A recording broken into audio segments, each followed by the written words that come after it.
I feel one of them has to be that USC game in 2019 because that was my yeah. first game. Wow. I literally started work the day before, and I That's had just moved a crazy. few days before. And then, like, going into it, I was, like, the little bit that I knew about BYU and, like, just hearing the buzz of what Yeah. everyone thought, I was just like, okay, maybe I don't think BYU is going to win this game. And then they do in overtime. Yeah. And then for it to be on a blocked field goal by gosh, Kyrus seriously. Tonga, like, Yeah. everyone storming the field. Like, it was just Yeah. insane. I was like, oh my God, what am I getting myself into? And then, well, they didn't have, like, the greatest of seasons. It was just, like, an okay season. So it's Right. like, okay, this is more of what, like, I was prepared for.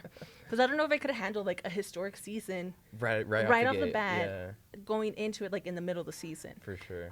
So I'm kind of glad, like, the 2019 season Yeah. happened the way it did to kind of You could get ease into it a little situated, bit, like, yeah. get to know people first. But then obviously the pandemic just, like, ruined everything. And then, like, last season was pretty fun, too. Yeah. The Gonzaga game for men's basketball, Oh yeah. Holy cow. that, like, That was especially because amazing. my seat is, like, right on the sidelines. Yeah. So, like, everyone's storming. I was just, like, stuck there, and just, like, the atmosphere that you could feel, like, because in football, you're in the press box and you're, like, Right. separated. Yeah, for sure. So it was, like, a different type of energy that you could feel. Yeah. So, like, Alex Barcello, I feel like I've had a Yeah. pretty good relationship with him from the start, because when they had Media Day in 2019, it was shortly after I started, I saw him and I was like, I know you. He's like, do you? And I was like, you were at Arizona. And I Wow, was at the yeah. Star, and, like, I helped with coverage or That's whatever. So, like, crazy. I saw you, and, like, I went to a handful of games. So I was like, yes, I saw you. Like, I know who you are. Dang.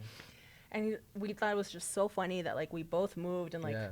both starting the season, like, having come from Honestly. Tucson, and just, like, I don't know. It was pretty fun. So I think because, like, I already knew what he had done in Arizona and had Yeah. watched him, even Yeah. though he didn't play much, we already had, like, an instant type of connection. For sure. And that helped to get better stories out of him That's cool. and get, like, deeper features, especially because he became such a high profile player from the start. Totally. So Yeah. people were eager to know, like, who is this kid? Yeah.